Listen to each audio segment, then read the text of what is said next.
कोलकाता में महिला डॉक्टर से रेप मर्डर केस में आज सुप्रीम कोर्ट में स्टेटस रिपोर्ट सीबीआई देने वाली है। बड़ी खबर आपको बता रहे हैं। तो सुप्रीम कोर्ट को अब तक की जांच की जानकारी यहां पर सीबीआई देगी।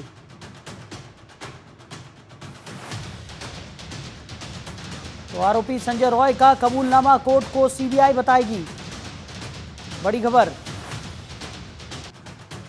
तो कोलकाता में महिला डॉक्टर से रेप मर्डर केस का ये पूरा मामला है। आज सुप्रीम कोर्ट में स्टेटस रिपोर्ट सीबीआई देने वाली है। तो सुप्रीम कोर्ट को अब तक की जांच की जानकारी सीबीआई देगी। बड़ी खबर आपको बता रहे हैं।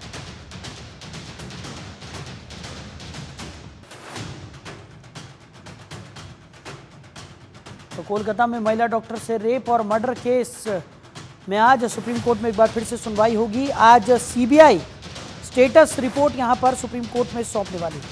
सुप्रीम कोर्ट को अब तक की जांच की जानकारी सीबीआई की तरफ से दी जाएगी। आरोपी संजय रॉय का कबूलनामा भी कोर्ट को सीबीआई बताएगी। खबर पर ज्यादा जानकारी के साथ हमारे सहयोगी आंचल यादव हमारे साथ जुड़ गई है। आंचल, कोलकाता में जिस तरीके की दरिंदगी एक जूनियर डॉक्टर के साथ की गई है, वो मामला लगातार तूल पकड़े हुए है। सुप्रीम कोर्ट में पहले भी कई सुनवाई हो चुकी है, आज भी इस मामले में एक महत्वपूर्ण सुनवाई होने वाली है। और आज की सुनवाई महत्वपूर्ण इसलिए भी है क्योंकि सीबीआई जो पूरी जांच स्टेटस रिपोर्ट है वो आज सुप्रीम कोर्ट में पेश करने वाली है। क्या जानकारी?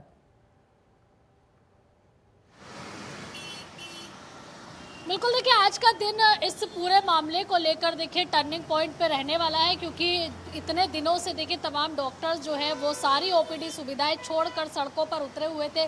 सड़कों से ही देखिए ओपीडी सुविधा लोगों तक पहुंचाई जा रही थी और विरोध जाहिर किया जा रहा था। मामला देखिए हाईकोर्ट पे पहुंचा, हाईकोर्ट के बाद सुप्रीम कोर्ट में पहुंचा। और जब सुप्रीम कोर्ट में मामला पहुंचता है तो ऐसे में चाहे बंगाल पुलिस हो या फिर बंगाल की सरकार हो, दोनों को ही कड़ी लताड़ जो है वो लगाते हुए सुप्रीम कोर्ट नजर आ रहा था। हालांकि देखिए जब पूरे मामले में सुनवाई हुई थी तब सुप्रीम कोर्ट ने ये भी कहा था कि गुरुवार यानी कि आज का दिन, आज तक जो तमाम तथ्य रहे हैं, जो जांच रही है सीबीआई की, जो रिपोर्ट है वो रिपोर्ट उनको तलब करनी होगी। और साथ ही ये भी बता दूं कि जो राज्य सरकार है उसको भी आज अपनी रिपोर्ट सुप्रीम कोर्ट में देनी होगी कि आखिरकार क्या कुछ कार्रवाई हुई है। आरोपी जो संजय है उससे तमाम पूछताछ जो है सीबीआई ने बीते दिनों में की है।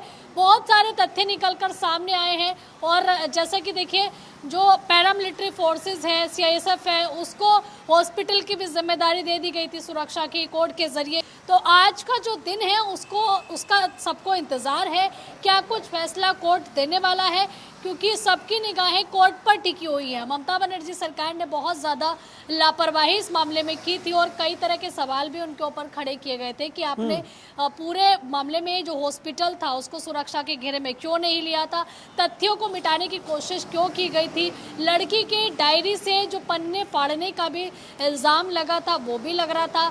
और पूरी तरीके से देखिए यहाँ सरकार का ढीला रवैया और पुलिस की लापरवाही को भी टारगेट किया गया था। अब ये देखना होगा कि सीबीआई जब वहाँ पहुँचती है, सीबीआई ने पोस्टमार्टम से भी देखिए बहुत सारे तथ्य निकाले थे जिसमें रेप की पुष्टि हुई थी, लड़की के साथ में दरिंदगी की गई थी, उसके बोन्स तोड़ी गई थी, तो कई मामले इसमें निकलकर सामने आए थे। और संजय जो आरोपी है उससे बातचीत करके और क्या कुछ नई चीज़ें इसमें निकल कर आई है, कौन कौन इसमें शामिल है संजय के अलावा भी, उन तमाम चीज़ों का आज खुलासा हो सकता है सीबीआई की रिपोर्ट में।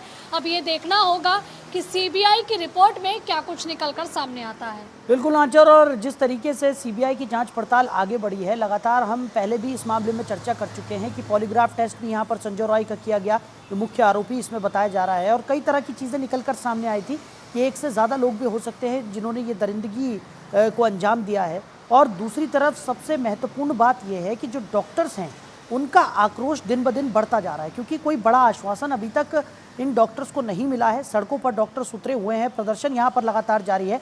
ऐसे में सुप्रीम कोर्ट में आज की सुनवाई काफ़ी ज़्यादा महत्वपूर्ण हो जाती है, क्योंकि इस मामले में अगर जल्द से जल्द कोई महत्वपूर्ण फैसला यहाँ पर नहीं लिया जाता है तो जो स्वास्थ्य सेवाएं लगातार बाधित हो रही हैं, लोगों को खासा परेशानियों का सामना करना पड़ रहा है, वो परेशानियाँ और बढ़ेंगी। आंचल, बिल्कुल, देखिए स्वास्थ्य सेवाएं तो प्रभावित हो रही है, लेकिन डॉक्टर्स का कहना है कि हम अपना धर्म जो है वो सड़क पर रह के भी निभा रहे हैं। लेकिन प्रॉब्लम ये है कि जब हम ही सुरक्षित नहीं रहेंगे तो हम लोगों की जान कैसे बचाएंगे। सबसे पहले तो हमें सेफ जोन में होना ज़रूरी है, तब हम किसी को सेव कर सकते हैं, किसी की लाइफ बचा सकते हैं। तो डॉक्टर्स की मांग भी जायज़ है और यही कारण है कि केंद्र सरकार ने भी कहा था कि 6 घंटे के अंदर अगर कुछ जिस तरह से होता है तो 6 घंटे के अंदर FIR दर्ज होनी चाहिए। और केंद्र के देखिए जितने अस्पताल हैं उनमें भी देखिए सुरक्षा बढ़ाने की बात केंद्र सरकार ने की है, लेकिन केवल इतने से नहीं वो संतुष्ट है। उनका कहना है कि इसमें कोई कानून आपको बनाना पड़ेगा, सुरक्षा बढ़ाने से कुछ नहीं होगा। कानून बनेगा तो एक डर का माहौल भी उन तमाम लोगों में रहेगा जो कि डॉक्टर्स को भी अपनी दरिंदगी का शिकार बनाते हैं, क्योंकि देखिए कोई पहला मामला नहीं है बंगाल का। इसके अलावा आप मुरादाबाद चले जाइए, वहाँ भी इस तरह की घटना हुई थी। उत्तराखंड के अंदर भी देखिए डॉक्टर्स का ही इस तरीके का मामला सामने आया था। तो यानी कि चाहे डॉक्टर लाइन हो या फिर इसके अलावा दूसरे क्षेत्र भी हो, महिलाओं के साथ तो देखिए लगातार जो आपराधिक घटनाएं हैं, रेप की घटनाएं हैं वो सामने आ रही है, लेकिन डॉक्टर्स की जो घटनाएं हैं वो पिछले बीते दिनों में सामने आई। ठीक है आंचल, और जिस तरीके से हम लगातार देख रहे हैं कि डॉक्टर्स जो हैं वो लगातार अपनी मांगों को लेकर सड़कों पर उतरे हुए हैं। उन्होंने कुछ ऐसी मांगे हैं जो कि बहुत ही जायज़ है डॉक्टरों की तरफ से भी, क्योंकि महिला डॉक्टर्स यहाँ पर लगातार ड्यूटी करती हैं और जिस तरीके की घटनाएं निकलकर सामने आ रही हैं पूरे देश भर से, उन घटनाओं ने इन महिला डॉक्टर्स को सोचने पर मजबूर कर दिया है कि कहीं ना कहीं उनकी सुरक्षा को लेकर बड़ा सवालिया निशान यहाँ पर है। वो अपने हॉस्पिटल्स में सेफ नहीं है तो बाकी जगहों की तो बात ही छोड़ दीजिए। ऐसे में सरकार की तरफ से अभी तक किसी तरह का कोई बड़ा आश्वासन यहाँ पर इन डॉक्टर्स को नहीं मिला है। OPD सेवाएं सड़कों पर दी जा रही हैं, लेकिन सड़कों पर वो तमाम व्यवस्थाएं नहीं हो सकती हैं जो कि एक हॉस्पिटल में मिलती हैं। ऐसे में मरीजों को भी खासा परेशानियों का सामना करना पड़ रहा है, चाहे वो राजधानी दिल्ली हो या देश के बाकी और शहर हो। अब आज की सुनवाई होती है, उस पर क्या कुछ निकल कर सामने आता है, इस पर भी सभी की नज़र बनी रहेगी। साथ ही साथ अगर बात की जाए ये पूरी जाँच पड़ताल जो CBI की तरफ से की जा रही है, कई पहलुओं पर यह जाँच पड़ताल है। अब तक CBI की तरफ से क्या कुछ कहा गया है और कहां तक ये जांच पड़ताल जो है वो पहुंची है आंचल?